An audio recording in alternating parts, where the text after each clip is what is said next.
All right, welcome back to the Confident Dollar Podcast. Happy you are back here, and hopefully, as you're listening to this episode, you're just gaining some insight and wisdom on how to be more confident in your finances. Because that is the goal with this podcast, is just to increase your confidence when it comes to dealing with your finances, budgeting, paying off debt, investing, etc. So, today's episode is talking about student loans. And just some questions I want you to ask yourself when it comes to making a decision about going to school and taking on student loans. This can be for you, or this can be for your child if your child is in that age of just about going off to college. I hope that you're having conversations with them around this topic, because so many parents don't, and they just let their kids figure things out themselves, and their kid applies to a bunch of student loans and they just don't really understand what they're doing, and they graduate with $200,000 in debt, and it just is a huge hole to dig yourself out of when it comes to starting your life off. Now, for some people and for some careers and for some situations, this is the only option to graduate college, and maybe you're the first of your family to graduate college and you need to take on the loans. And I'm not saying you shouldn't. I am saying here's some things to ask yourself and some things to consider around before you take on those loans, to just make sure you are making the wisest decision for yourself, or if you're a parent, helping your child make that wise decision. So if you are looking into taking off student loans, a question I want you to ask yourself is, this is a big one. It's a main one. And this is one I feel like a lot of people don't think about, but it seems common sense to me, so I don't really understand. But does your planned career after you graduate college, how much money will you make in that career? And will it be enough to help you pay off your student loans? Okay. Is it enough to justify taking on student loans, right? Now, this, like I said, seems like a common sense question to ask yourself, but I feel like it's one that a lot of people just don't think about, okay? Because I've just known people personally, actually, that will take on debt for a degree in order to maybe become a teacher, and they're just not going to make that much money, and they go to a private school, private college or something, and just take on a ton of debt in order to become a teacher.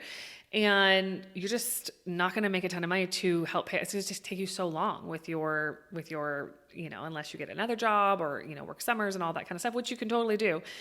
And I'm not saying you can't go that route if this is what you want to do. My point being is just, you need to consider the job that you're getting after with that degree, and if it justifies taking on whatever amount of student loans you're going to be taking on to go to that specific school you're looking at. Okay.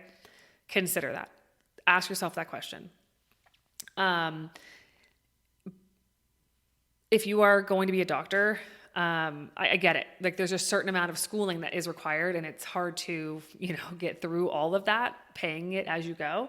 And so, there's just the amount of student loans that are necessary. But again, just make sure that your pay at the end of it all is going to, be enough to help you when it comes to paying off the student loans, along with everything else you're going to have to be paying for, like living on, rent and your bills and utilities and all of that. Okay, so that's question number one. Question number two is, or kind of almost a 1B, would be, can you do what you want to do after college without a degree, or with a lesser degree, or maybe with just going to trade school? Do you need a degree to do what you're hoping to do? Okay. Is that even something that you need? Now, even if you don't need a degree, maybe you don't need a degree to do maybe you want to get a digital marketing or something. You don't necessarily need a great degree. You can actually get some experience to do that on your own, and work in that career field. And I'm not saying necessarily digital marketing, but if you can work in a career field first and you don't need the degree to do the job, it doesn't necessarily mean you shouldn't get the degree, because it is good to have that backup option when getting with a college degree. So it might not be something you rule out, but for some people it might be at least they put it off for a period of time, or they just wait and see. And then the next question, kind of like, I guess, below that, or 2B, or I guess, would be, do you even know what you want to do? Do you even know what you're going to college for? I think there's this, I actually know that there is this, maybe call it ego or just pride when it comes to parents, especially in certain areas, that push their kids to certain colleges because it's like, oh, my kid got into so-and-so. I mean, I live in California. I feel like that's around us. Maybe that's not everywhere, but that's definitely around here. And these schools. So then what it comes down to is the schools, the guidance counselors at schools are pushing four-year colleges because one, it makes their school look good, right? So if a school gets a certain amount of kids in a four-year school, a four-year college, that is good for that school. Okay. Is that best for that child? Is that best for that kid? Maybe not, but it's really good for that school. So the schools can often push it. The parents are pushing it because it's great for their ego of like, my kid got into, USC, like, where's your kid going? Oh, JC. Oh, and so there's this ego around these four-year schools when the reality is these kids have no idea what they even want to do in their future. And then they get to the four-year school and they change their major 3 times and it takes them 6 years to graduate. And they just wasted so much money. Now, maybe mom and dad are funding that whole thing. For certain people, yes, they are. And maybe in a lot of those situations, mom and dad are funding that. And that's how you want to do it, and that's how you want to spend your money, that's fine. Not how I would do it with my kids, but to each their own. But if you are funding your school, do you know what you want to do? If you are having to pay for your school, do you even know what career you want afterwards? And if you don't, maybe take some time to figure it out first. Do an internship, do some other things you can do to figure out if that's a career you even want to pursue, or at least while you're doing your undergrad, before you get into your major, do an internship and make sure that's what you want to pursue so you don't waste your money and your time. Okay?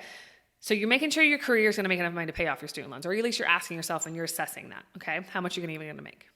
You are seeing if your career even needs a degree, okay? And maybe you want a degree as a backup option, but you're just assessing that too. And then you're assessing, do you even know what you want your career to be? Okay, so those are the first 3 we've looked at, right? Okay. The next one I want you to ask is, are there things you can be doing to save yourself money? So yes, you want to go to the specific school.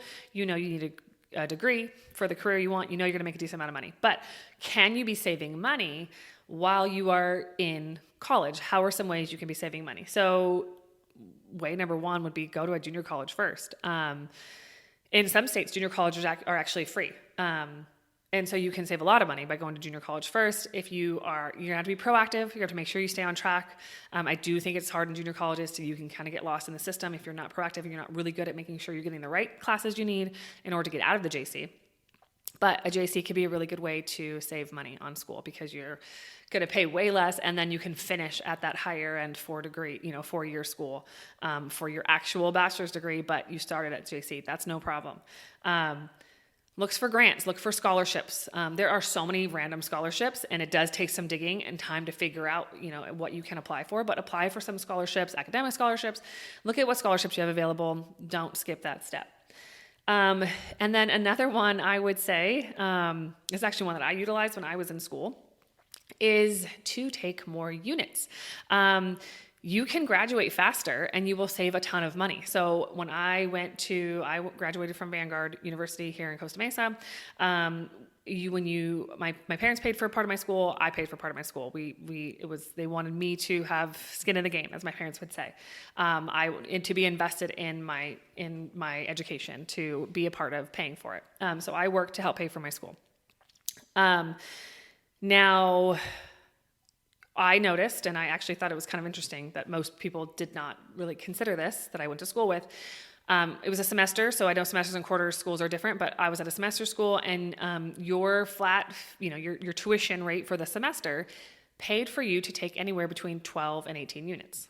I knew a lot of people that only took 12, and they didn't play a sport. So if you play a sport in college, this does not apply to you because you do not have time to maybe take extra units, and maybe you do and you're a beast and that's amazing. But this is for people who don't play a sport in college. You can take between 12 and 18 units, and a lot of people I knew at Vanguard only took 12. Maybe they took 15, but they definitely didn't take 18. And my perspective was, okay, my parents had me put skin in the game, and I have my skin in the game, and I'm helping pay for this, and we're paying for 18 units. I'm going to take 18 units. And I had some other reasons I wanted to graduate early too, some personal reasons, but even without that, I think I would have taken 18 units because I'm paying for that. I'm paying for 18 units. I did not play a sport in college. And I had the time. I know it is an extra class, but I had the time to get that done. So if you take on more units, you can graduate earlier. I ended up graduating in 2.5 years. So I saved a lot of money and time by taking on more units and graduating earlier. So that is something you can do. You can also work through school, and you can pay for a certain amount and take a loan for a certain amount. So there is a lot of time when you're in college. I am sorry, but there is plenty of time to have a part-time job and to and go to school. For the kids, I really feel like for the college kids that just go to school, they just don't have enough to do. I would personally say they need to have at least a job, a part-time job. And the other benefit is there are actually a lot of companies that you can get a part-time job at that you can work for that have tuition assistance programs, like Starbucks, as an example. There are companies you can work for that will help you with your tuition. So even better way to help save money and just be able to take out less loans. So how can you save money on your tuition rather than take all loans and just take the loans and not worry, not be thinking about that? What are some ways you can cut that down? So that was, another thing you should ask yourself and look at. And then finally, you need to know and understand the conditions of the loans you are taking. Are they private? Are they public? Are they federal loans? Are they private loans? Are you going to be able to refinance them at a later date? What percent is your interest that you were paying on them? What is the payoff schedule? You need to understand these terms before you take the loan. Don't ever take a loan that you do not understand because you just think it's necessary, okay? That is up to you, or as a parent, if you're a parent, for you to help your child. If you are yourself going to school, it's up to you to understand what you're taking on and what it's going to look like to pay that off. Understand that and ask yourself that question before you go into actually accepting those loans. Okay? Student loans are not, we have been sold that this is good debt. And I understand, again, let me, to explain myself, I do understand there are times that you need to take on debt in order to further your career and further yourself. And I get it. And at times that is the right decision. So I'm not saying that's not the right decision, but I think that the fact that you were sold it's good debt, and so most people don't even think about it or really consider other ways to pay for it or really assess or even know what the terms are. How about just that? That is the part that I don't agree with. So it's not just good debt. Okay, it's good debt. I'm just going to start with this debt and blindly jump into it, because let me tell you, I have just talked to countless people that come into my office with so much student loans, and they're just frustrated. It's hard to figure out how you're even going to get out of it. And they just did not understand what they were getting themselves into because they were sold that it was just good debt and something they needed to do. So you just please consider these questions before you take on those student loans. I think that's actually all I have for you. So thanks again for tuning in, and we will see you guys next time. Lauren Gage is a registered representative with and securities offered through LPL Financial, member FINRA SIPC. The opinions voiced in this podcast are for general information only and are not intended to provide specific advice or recommendations for any individual. To determine which strategies or investments may be suitable for you, consult the appropriate qualified professional prior to making a decision. Individual tax and legal matters should be discussed with your tax or legal professional. Economic forecasts set forth may not develop as predicted, and there can be no guarantee that strategies promoted will be successful. All performance referenced is historical and is no guarantee of future results. All indices are unmanaged and may not be invested into directly. There is no assurance that the techniques and strategies discussed are suitable for all investors or will yield positive outcomes. The purchase of certain securities may be required to affect some of the strategies. Investing involves risk, including loss of principal.